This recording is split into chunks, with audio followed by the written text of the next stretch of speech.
சுத்தமுள்ள நாமத்திற்கு மகிமை உண்டாகட்டும். லூக்கா 23ஆம் அதிகாரம் 34வது வசனம். இயேசு கிறிஸ்து 12ஆம் வயது முதல் தொடங்கி அவர் வாழ்கின்ற ஒவ்வொரு நாட்களும் அவருடைய வாயிலிருந்து புறப்பட்டு வந்த ஒவ்வொரு வார்த்தையும் நமக்கு விசேஷமானது. ஹல்லேலூயா. அதை காட்டில் ஒவ்வொரு வார்த்தையும் விசேஷம் மாத்திரமல்ல, ஒவ்வொரு வார்த்தைக்குள்ளும் ஜீவன் இருந்தது என்று நாம் பார்க்கிறோம்.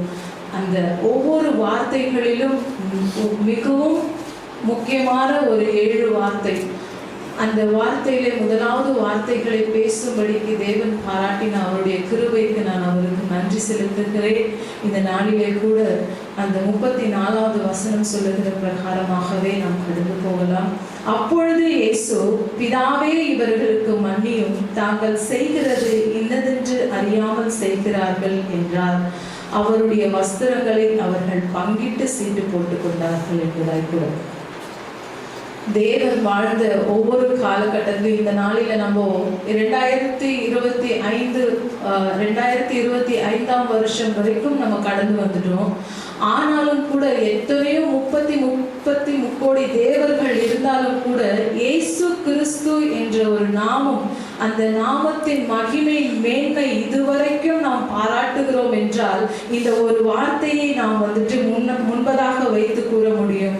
ஏன் என்று சொன்னால் அவருக்கு ஒரு மேன்மை இருந்தது, அவருக்கு ஒரு மகிமை, அவருக்கு ஒரு அந்த ப்ரௌட்னஸ் இருந்தது. எந்த குறித்து வார்த்தை குறித்து அப்படின்னா, இந்த உலகத்துல இருக்கிற ஒவ்வொரு மனுஷனுக்கும் அவர் பாடுபட்டு அடிக்கப்பட்டு நொறுக்கப்பட்டு ரத்தம் சிந்தினவராக மாத்திரமல்ல, தன் அழகையும் இழந்தவராய், ஒரு மனுஷனும் அவரை நோக்கி பார்க்க கூடாதபடிக்கு ஒவ்வொரு அழகையும் அவர் இழந்து போனவராய் இருக்கும் போதிலும் கூட அந்த மேன்மை அவருக்கு வரவில்லை. அப்படின்னா அவர் ஏற்றுக்கொள்ளவில்லை.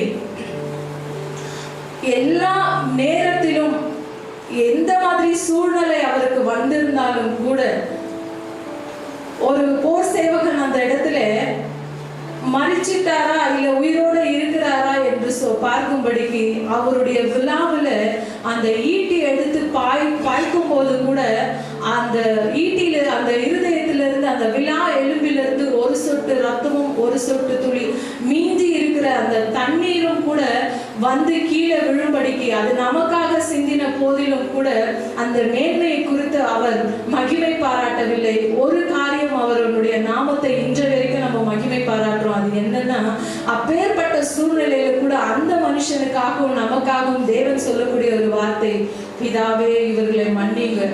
ஏன்னா அவங்க என்ன செய்யறாங்க அப்படின்றத அவங்களுக்கு தெரியலன்ட்டு பிதா கிட்ட கேட்கிறாரு. எவ்வளவு நல்ல தேவன் பாருங்க. இந்த நாளில அவரை நம்ம ஆராதிச்சு கொண்டிருக்கிறோம். நம்ம எவ்வளவு விசேஷித்தவங்க இந்த நாளில கூட அவரை நம்ம விசேஷமா அறிந்து கொள்ளணும். அவர் நம்ம யாருன்றது அறிந்திருந்தார், நமக்கு தெரியல. ஆனா பிசாசுக்கு தெரியும் இவர் யாருன்றது. ஆனா அவர் எதிர்பார்க்கிறது நான் யார் என்பதை என் பிள்ளைகள் அறிந்து கொள்ள வேண்டும் என்பதாய் கூட. அதற்காகத்தான் பிதாவோடு கூட அவர் சொல்லுகிறார், பிதாவே இவர்களை மன்னிங்க, நாங்கள் செய்கிறது இன்னதென்று அறியாமல் செய்கிறார்கள் என்று. அவர் மறிக்கிறது எனக்காக தான் என்று தெரியும். அவர் பாடுபடுறது யாராவது ஏதாவது ஒரு மூலியத்துல அவங்களுக்கு சொல்லியிருக்கலாம், இயேசு கிறிஸ்து நமக்காக பாடுபட்டு நமக்காக அடிக்கப்பட்டு நமக்காக நொறுக்கப்பட்டு அவர் மரித்து 3ஆம் நாளிலே நமக்காக உயிர் தழ போகிறார் என்று. ஆனாலும் கூட அவங்க மைண்ட் செட்ல என்ன இருந்தது, இவர் இறந்துட்டாரான்னு பார்க்கணும், அடிக்கணும், இவரை எப்படியாவது அடிக்கணும், அவர் வந்துட்டு அவங்க வீரர் என்ன சொன்னாரோ அதை கேட்கணுன்ற மைண்ட் செட்ல தான் இருந்தாங்க. ஆனா இயேசு கிறிஸ்துவின் அவருடைய மனநிலை அந்த இடத்துல இருந்தது என்னன்னா, இவங்க என்ன செய்யறாங்கன்றது இவங்களுக்கு தெரியலப்பா, இவங்களை மன்னிக்காதது.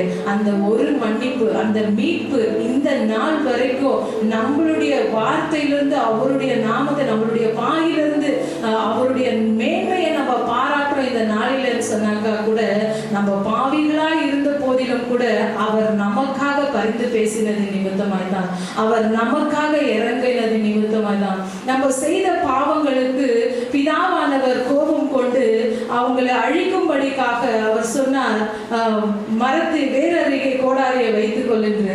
அந்த வார்த்தையை கேட்ட மாத்திரத்திலே தேவதூதன் வந்து வேற அருகிலே தன் கோடாரியை கொண்டு வந்து நிறுத்தினான்.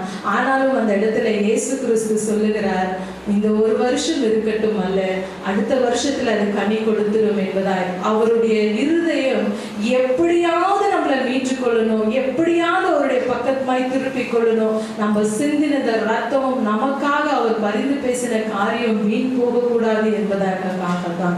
ஹல்லேலூயா, அவருடைய நாமம் மகிமைப்படட்டும். இந்த நாளிலே கூட அந்த ஒரு வார்த்தை குறித்து தான் இத்தனை வருஷ காலமாய் நம்ம சொல்லுகிறோம்.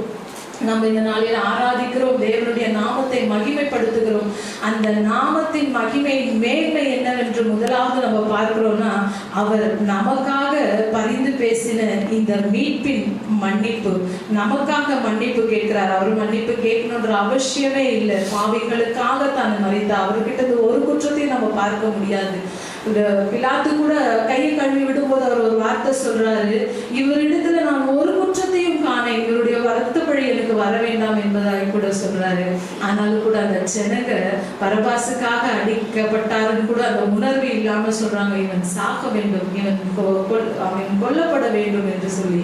அந்த நேரத்துல கூட ஆண்டவர் சொல்ற ஒரு வார்த்தை, இவங்களை மன்னிச்சுங்க இயேசுப்பா, இவங்களை மன்னிச்சுங்க பிதாவே, தாங்கள் சொல்றது இன்னதென்று அறியாமல் செய்கிறார் என்பதாய் கூட. அப்பேற்பட்ட மகிமை உள்ள தேவனை இந்த நாளில நம்ம விசேஷமாய் கொண்டாடுகிறோம். இந்த நாளை தந்து இந்த நாளை நினைவு கூற செய்யும்படிக்காக தேவன் செய்த மகா பெரிய கிருபைக்காக அவருக்கு கரங்களை தட்டி நாம் நன்றி செலுத்துவோம்.